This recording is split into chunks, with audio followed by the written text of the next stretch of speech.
got this passion, and it's burning deep inside of me. Yo guys, Az here again with another Champion Spotlight / Showcase. This time we're going to talk about Soulless, a Night Revenant legendary defense type champion.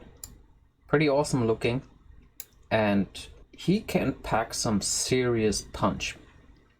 So currently I have him on a lifesteal set with another accuracy set, on speed, defense, crit damage, crit rate and speed on the weapon, another helmet with crit rate, crit damage, and here crit rate, speed and some accuracy. He rocks a crit damage amulet with some accuracy and a defense banner. So his total stats around 3000 defense, 155 speed, 80% crit rate, 189% crit damage, and I put some accuracy on him to land his abilities. And his abilities, in my opinion, one of the best ones is his Reign of Terror. Attacks all enemies, increase the duration of all debuffs on each target turn, then places a provoke on all enemies for 1 turn. Places a shield buff on this champion for 2 turns equal to 30% of the damage inflicted. Damage increases by 10% for each debuff on the target. All defense based, pretty awesome. I have him not fully booked. The shield on him, insanely huge. 30,000? Yeah, 30,000-ish HP, and it just goes up from there the more defense and crit damage you pump into him. So his A2, another provoke ability, 75% chance to remove a buff, and the provoke is 100% if a buff is removed. This is pretty nice in arena or something when they have a heal over time, another shield or something. It goes up to 100% to remove the buff. I have found that it always goes on the selected target, so if you're in arena and attack somebody, 1 hit will land on that one and the other 2 are random. And then his A1, 35% of placing a stun for 1 turn, booked up to 50. As A1 goes, stun is always good, pretty awesome. And lastly, 44% death aura in faction crypts. If you don't have anything better in the Night Revenants, I don't have a lot of Night Revenants, so he's always my leader.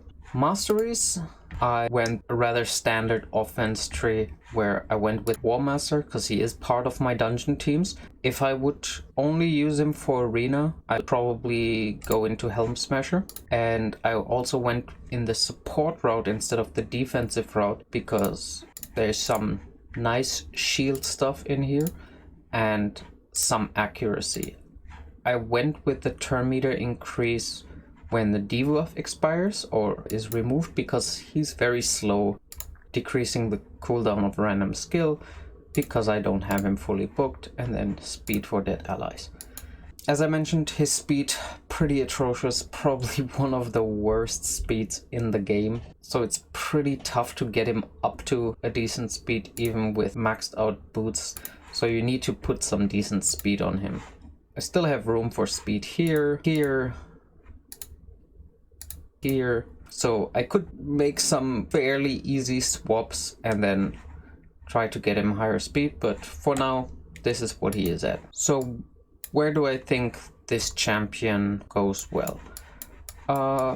He can farm, but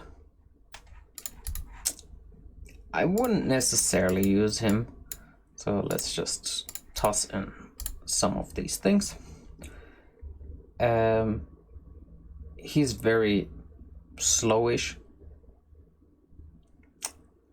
and if he doesn't crit, like, it takes ages. So now he doesn't have anything on cooldown and relies on his A1. He one-shots everything, which is nice with his A1, but yeah. So 23 seconds. With a little bit better gear, he can probably get to maybe 20 seconds, maybe 18 seconds. So if you don't have anything else, he's usable, but not necessarily the best. You can get your starter to the same level with similar gear, so I wouldn't waste my time on him for that. Dungeons. Arcane Keep, pretty useful because there's buffs on it. Magic Keep, he can remove the shield, and then all the others, he's definitely usable. Minotaur, with his current gear set, he cannot solo it, at least for me, he can't. Maybe if he's fully booked and has a little bit more speed, then maybe. But yeah, you probably should use somebody else. Golem's Peak, he can help you out in all the dungeons due to his taunt ability. This is my only stage 20 team, so but here he probably shines.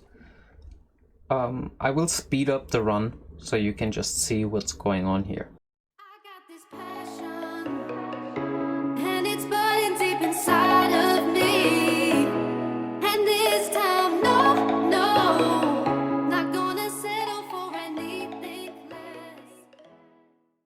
As you can see, the shield helped him survive all these taunted enemies, and the taunt basically made it so that my team never gets attacked. And yeah, that is superb. For the dragon itself, he has Warmaster, so he provides some damage, but besides that, he is not the reason that this run succeeds, and he won't be the reason that it fails. So those three, like Coldheart, Vala, and Draco, are the ones who are doing the brunt work, and he is just there to get me through the waves safely. Yeah, pretty standard run, and nothing here.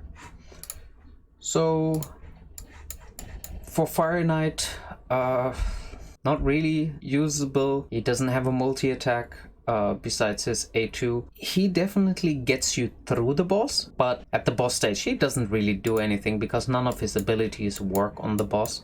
In spiders, I found, for example, in let's just run a spiders run. Is that 16? Yeah. So I tried to run with this team. It might or might not work. So still working on a proper spiders team, but in theory he's there to control the waves and deal some damage, while Coldheart and Draco basically do the rest.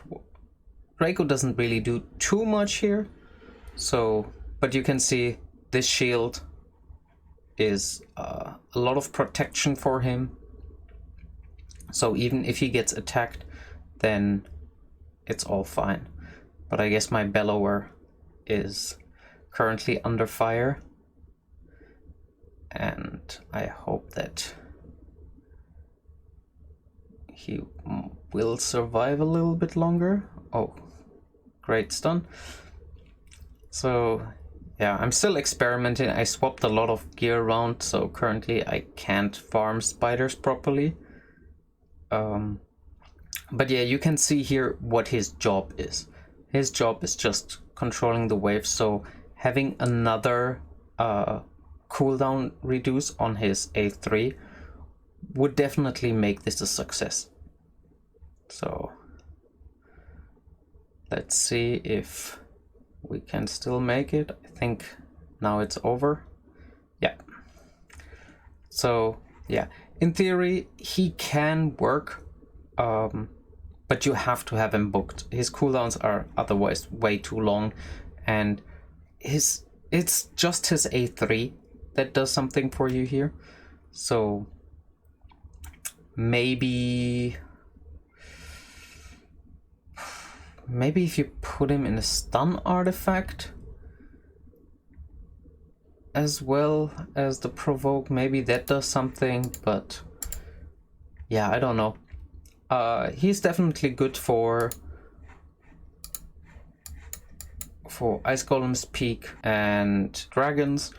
Booked up, probably he can help you out in Spider's Den and in the rest of the dungeons. I feel he is more of an arena control kind of type. Let's refresh the list and look for a team that he might be good. Yeah, let's just pick them. So, current arena team. And I showed this last time. Vala is here as my main damage dealer. So, trying to remove shields and stuff. And there we go. So he now taunted a bunch of their team and dealt some good damage and got some shield. Now he got some buff removal, and yeah, basically his job just control and more damage. When he would be booked up, then I think now would be the time where he could use his A3 again. So continuously taunting them, getting the shield up, which would be pretty nice. His A2 hits pretty hard. And his A3, the more debuffs are on the target, the more damage he deals. So if you have a debuff heavy team, then his A3 works wonders. So yeah, that was just gold 3. Quick and easy showcase of this champion, Soulless. If you get him, he's pretty cool. Does he get any priority for me? Yeah, he was my first legendary that I got. Wormlings from the battle pass, so he was actually the first one that I got, and I put some books in him, and yeah, for now he's on hold. He does the job that he's designated to, and that is helping me through the dungeons. But once I get my other champions up, he will probably be replaced. I wish he had some lower cooldown. This on a 3-turn cooldown after being booked. This hitting all enemies maybe. That would be great. And I would even go like hitting all enemies at random and then leave it at 75% chance. So instead of increasing the chance to all enemies, maybe that would help him to be a better spider tank. I don't know. I like him. How would I rate him? Depending on your team, he can definitely be between 4 and 5. I would give him a 4 because he's too slow and the current meta is just a speed meta and you have to put in so much speed in him to make him work. So a 4. Campaign, yeah, 4. Arena defense, I think if you get him with the counterattack mastery, more accuracy, and use him more as a control, like pull speed on him, put accuracy on him, counterattacks, then he would be between a 4 and a 5. Clan boss, he doesn't do anything. I use him because he's one of my damage dealers, but yeah. Minotaur, yeah, 4. Magic Keep, 5 because he can remove the shield. He's a strong damage dealer and doesn't get affected by that. Spiders, if you have something like Bellower, he does the same job in a stun artifact that he does, but better. So, dragons, I would say he's definitely a 5. He deserves that, he's pretty good. 4 for Fire Knight. Spirit Keep, he is good, he deals damage, but he doesn't provide anything else. So 4. Ice Golem's Peak, I would say 5, because he provokes constantly and that works also on the ads. Force, he doesn't provide a defense break. Faction Wars, he's pretty awesome, I would say that. The Arcane Keep is not in here. If it was, then he would definitely be a 5, because he can remove the buffs that are there. And recommended artifacts. Yeah, nothing to complain here. That is pretty good recommendation to make him just more of a CC machine. I hope you enjoyed that little preview. Please keep in mind that this is still a mid-game review, so if I had better gear, I would showcase him with that. This is all from a mid-game perspective with appropriate mid-game gear. Please keep that in mind. I hope you enjoyed it. If you liked this video, consider subscribing, Peace out.